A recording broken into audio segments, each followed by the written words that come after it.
এইচএসসির বাকি পরীক্ষাগুলো অর্ধেক প্রশ্নোত্তরে পরীক্ষা পেছাবে। তো এই আপডেটটি কিন্তু আজকে 20 আগস্ট 1:45 অর্থাৎ কিছুক্ষণ আগে কিন্তু এটি প্রকাশিত হয়েছে। এখানে দেখো এইচএসসি ও সমমান পরীক্ষার বাকি বিষয়গুলোর পরীক্ষা অর্ধেক প্রশ্নোত্তরে অনুষ্ঠিত হবে।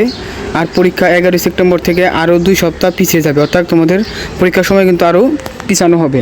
আজ মঙ্গলবার শিক্ষা মন্ত্রণালয়ের অন্তর্বর্তীকালীন সরকারের শিক্ষা উপদেষ্টা ওয়াহিদুদ্দিন মাহমুদের সভাপতিত্বে অনুষ্ঠিত সভায় এই সিদ্ধান্ত হয়। ঢাকা শিক্ষা বোর্ডের চেয়ারম্যান অধ্যাপক তপন কুমার সরকার এ তথ্য জানিয়েছেন।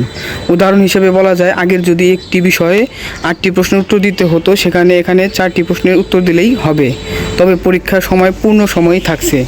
সরকারি চাকরিতে কোটা সংস্কার আন্দোলন ও ছাত্র জনতার অভ্যুত্থানের কারণে উদ্ভূত পরিস্থিতিতে কয়েক দফায় এইচএসসি ও সমান পরীক্ষা স্থগিত করা হয়। প্রথমে গত 28 জুলাইয়ের পরীক্ষা স্থগিত করা হয়।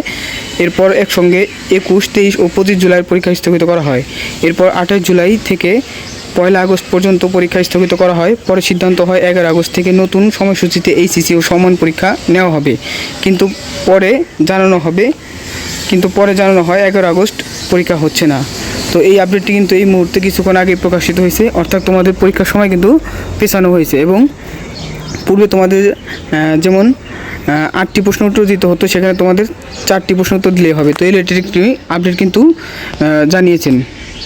তো নিয়মিত বিভিন্ন শিক্ষামূলক তথ্য ও আপডেট পেতে চ্যানেলটি সাবস্ক্রাইব করে পাশে থাকা বেল আইকনটি অন করে আমাদের সাথে থাকো এবং তোমাদের মতামত কী তা আমাদের কমেন্ট করে জানাও। ইনশাআল্লাহ সেগুলো নিয়ে ভিডিও আসবে।